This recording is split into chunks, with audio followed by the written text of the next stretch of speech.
Bienvenidos a una nueva inmersión. Hoy nos sumergimos en el Evangelio de Juan, Ajá, y específicamente su primer capítulo. fantástico. Un capítulo que no solo nos presenta personajes clave, como Juan el Bautista y por supuesto Jesús, Cierto. sino que también sienta las bases para algunos de los temas más importantes del cristianismo. Es Es como si, Yeah. en este primer capítulo, quisiera presentarnos Ujú. todas las ideas que luego va a desarrollar a lo largo de su Evangelio. Totalmente. Empezamos fuerte, ¿verdad? Sí. Con esas primeras líneas tan poéticas, Ya. puedes ayudarnos a desentrañar el significado de el verbo.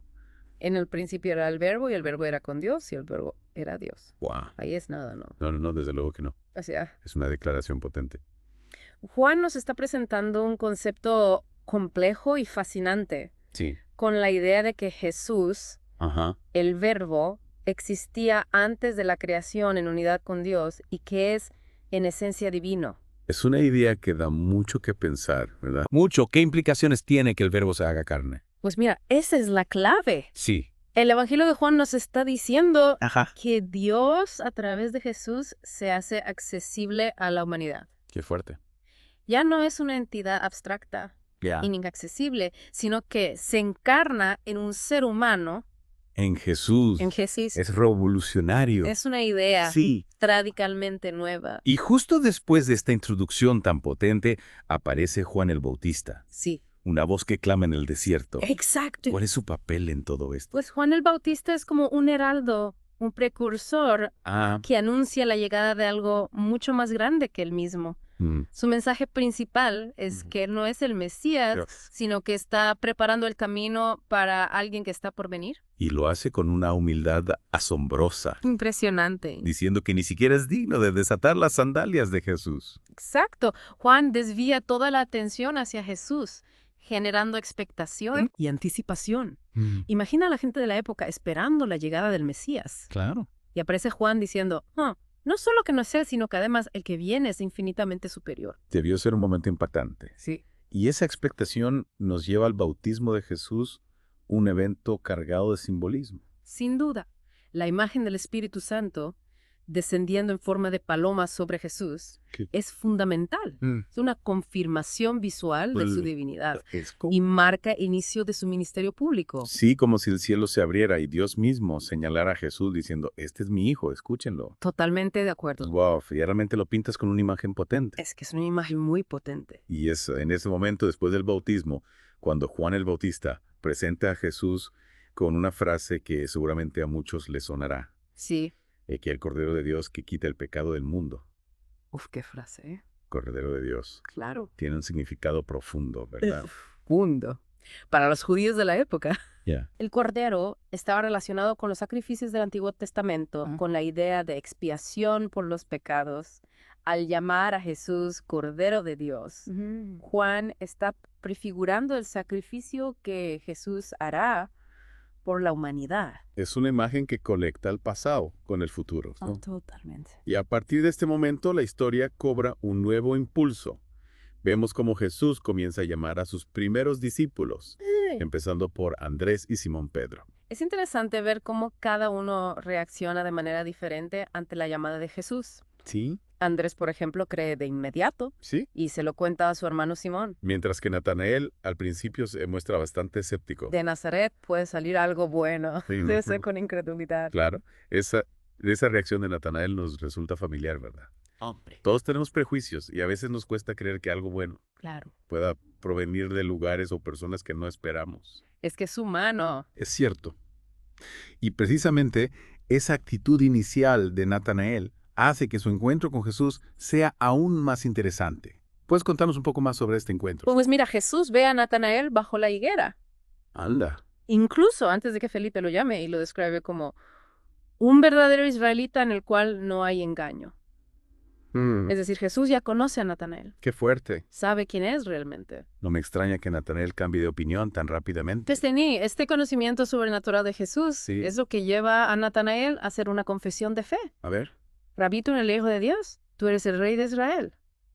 Es una declaración muy fuerte. Fuerte. ¿Qué significa realmente? Natanael está reconociendo la divinidad de Jesús, Ajá. su identidad como Mesías. Está diciendo que Jesús No es simplemente un maestro o un profeta, ¿Sí? sino algo mucho más grande.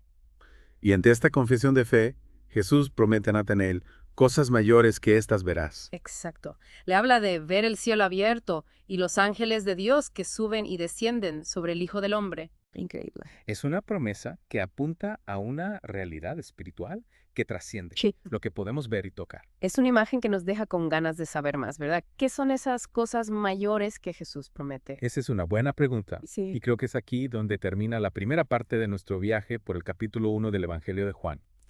Hemos visto la presentación del Verbo, la figura de Juan el Bautista, el bautismo de Jesús, la llamada a los primeros discípulos y la promesa de algo aún más grande. Y todo en apenas unos pocos versículos. Increíble, ¿verdad? Es increíble la cantidad de información y significado que contiene este primer capítulo. Sin duda.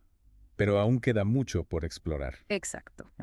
Así que si te parece bien, en la siguiente parte de nuestra inmersión profundizaremos en esas cosas mayores que Jesús promete. Me parece perfecto. Y en cómo el Evangelio de Juan nos invita a experimentar esa realidad espiritual, que va más allá de lo que podemos percibir con nuestros sentidos. Estupendo. Retomemos esa idea de las cosas mayores que Jesús promete a Natanael. ¿Te has preguntado alguna vez qué podrían ser? Pues la verdad es que sí. Es una frase que despierta la curiosidad, ¿no crees? Como si hubiera un mundo entero de posibilidades espirituales que aún no podemos comprender del todo. Exactamente. Y creo que ahí radica gran parte del atractivo del Evangelio de Juan. Nos invita a ir más allá de lo evidente a buscar una experiencia más profunda de la fe. Hablando de experiencias, volvamos a esos primeros encuentros de Jesús con sus discípulos. ¿Qué podemos aprender de ellos? Cada uno de esos encuentros es único y nos revela diferentes facetas de la personalidad de Jesús y la forma en que las personas responden a su llamada. Tomemos como ejemplo el encuentro con Felipe. Jesús simplemente le dice, sígueme, una invitación directa sin rodeos. Y Felipe, sin pensarlo dos veces, deja todo y lo sigue. Es fascinante la inmediatez con la que algunos de estos primeros discípulos responden al llamado de Jesús. Es cierto, parece que hay una conexión instantánea, un reconocimiento intuitivo de que están ante alguien extraordinario. Como si de alguna manera sus almas ya estuvieran preparadas para ese encuentro. Y luego tenemos a Natanael, que como mencionamos antes, al principio se muestra escéptico. Su reacción inicial es de incredulidad, ¿verdad? Sí, de Nazaret puede salir algo bueno, pregunta con cierta ironía. Es una reacción muy humana basada en prejuicios y en la idea de que la grandeza no puede surgir de lugares humildes. Pero Felipe, en lugar de entrar en una discusión teológica, le responde con una frase sencilla pero poderosa: ven y ve. Es una invitación a la experiencia directa a dejar de lado las ideas preconcebidas y abrirse a la posibilidad de lo nuevo. Es como si Felipe le dijera, no te quedes con mis palabras, ven y experimenta por ti mismo quién es Jesús. Y esa apertura a la experiencia es precisamente lo que lleva a Natanael a tener un encuentro transformador con Jesús. Exacto. Jesús ve a Natanael bajo la higuera, incluso antes de que Felipe lo llame, y lo describe como un verdadero israelita en el cual no hay engaño. Es decir, Jesús ya conoce a Natanael, ve su corazón, su autenticidad. Esas palabras debieron impactar profundamente a Natanael. Es como si Jesús viera a través de él, ¿no? Sin duda. Ese conocimiento sobrenatural de Jesús es lo que desencadena la confesión de fe de Natanael. Rabí, tú eres el Hijo de Dios, tú eres el Rey de Israel. Es una confesión que va mucho más allá de un simple reconocimiento de la autoridad de Jesús como maestro. Natanael está proclamando su divinidad, su identidad como Mesías. Efectivamente. Y ante esa declaración de fe llena de convicción y asombro, Jesús le responde con una promesa que abre un nuevo horizonte. Cosas mayores que estas verás. De aquí adelante veréis el cielo abierto y los ángeles de Dios que suben y descienden sobre el Hijo del Hombre. Esas palabras nos transportan a otra dimensión, ¿no crees? Totalmente. Jesús está hablando de una realidad espiritual que trasciende lo que podemos ver y tocar. Nos está invitando a mirar más allá de lo evidente, a abrirnos a la posibilidad de una conexión profunda con lo divino. Es como si nos dijera, este es solo el comienzo. Hay mucho más por descubrir, mucho más por experimentar. Y esa experiencia, esa conexión con lo divino es precisamente lo que nos ofrece el Evangelio de Juan. No se trata solo de creer en Jesús, sino de vivir en comunión con Él, de ser transformados por su presencia. Es un mensaje que sigue resonando con fuerza en la actualidad. En un mundo lleno de ruido y distracciones, el Evangelio de Juan nos invita a buscar esa experiencia directa, a conectar con lo que realmente importa. A silenciar el ruido exterior para poder escuchar la voz interior, la voz que nos llama a una vida más plena, una vida en comunión con lo divino. Y esa búsqueda, esa apertura a lo trascendente es precisamente lo que nos ha traído hasta aquí a explorar las profundidades del Evangelio de Juan. Exactamente.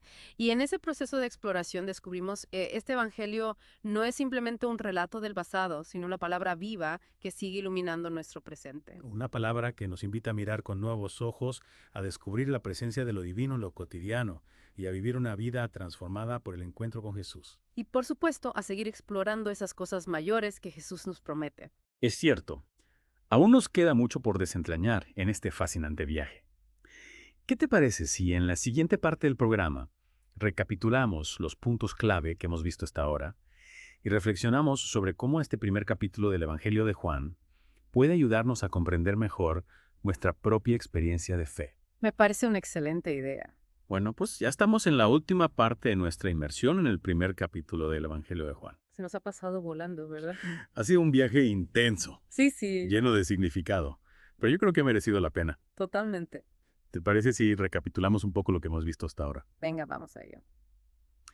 Hemos empezado hablando del concepto del verbo. ¿Recuerdas esa frase tan potente con la que Juan abre su Evangelio? Claro, en el principio era el verbo y el verbo era con Dios y el verbo era Dios. Ahí es nada. Ahí es nada. Una declaración que nos sitúa directamente en el corazón del misterio, Sí. de la identidad de Jesús. ¿Y qué implicaciones tiene para nosotros que ese verbo se haga carne? Pues mira, yo creo que esa es la clave del mensaje de Juan. Sí. Dios a través de Jesús se hace cercano, se hace accesible. Ya no es una entidad abstracta e inaccesible. Exacto. Sino que se encarna en un ser humano, comparte nuestras experiencias. Sufre con nosotros. Sufre con nosotros, se alegra con nosotros. Y esa humanidad de Jesús la vemos también reflejada en la figura de Juan el Bautista, ¿verdad? Totalmente, Juan el Bautista es un personaje fascinante. Un hombre humilde que reconoce que su misión es preparar el camino para alguien mucho más grande que él. Él debe crecer, pero yo debo menguar. Exactamente. Esa frase resume a la perfección la actitud de Juan. Y esa humildad, esa entrega total, Sí. culmina en el bautismo de Jesús. Sin duda. Es un momento crucial en el que el Espíritu Santo desciende sobre Jesús en forma de paloma Una imagen que nos habla de la confirmación de su identidad divina. y del inicio de su ministerio público. Y a partir de ese momento Jesús comienza a llamar a sus discípulos. Cada uno con su propia historia, con sus propias dudas y miedos. Pero todos ellos unidos por la experiencia transformadora del encuentro con Jesús. Y esa es precisamente la invitación que nos hace el Evangelio de Juan. A buscar esa experiencia. Para buscar esa experiencia, dejarnos transformar por la presencia de Jesús en nuestras vidas. No se trata solo de creer en Él, sino de vivir en comunión con Él, Exacto. de seguir sus pasos, de aprender de sus enseñanzas. Es un camino que nos lleva a una vida más plena, más auténtica, más conectada con lo que realmente importa. Un camino que nos invita a mirar con nuevos ojos, a descubrir la presencia de lo divino en lo cotidiano. Y a compartir esa luz, esa esperanza con los demás. Y hasta aquí nuestra inversión en el primer capítulo del Evangelio de Juan. Ha sido un placer compartir este viaje contigo. Igualmente. Espero que nuestros oyentes hayan disfrutado de la inversión. Y que se animen a seguir explorando. A seguir profundizando en la riqueza del Evangelio de Juan. Y seguir buscando esa experiencia transformadora del encuentro con Jesús. Hasta la próxima.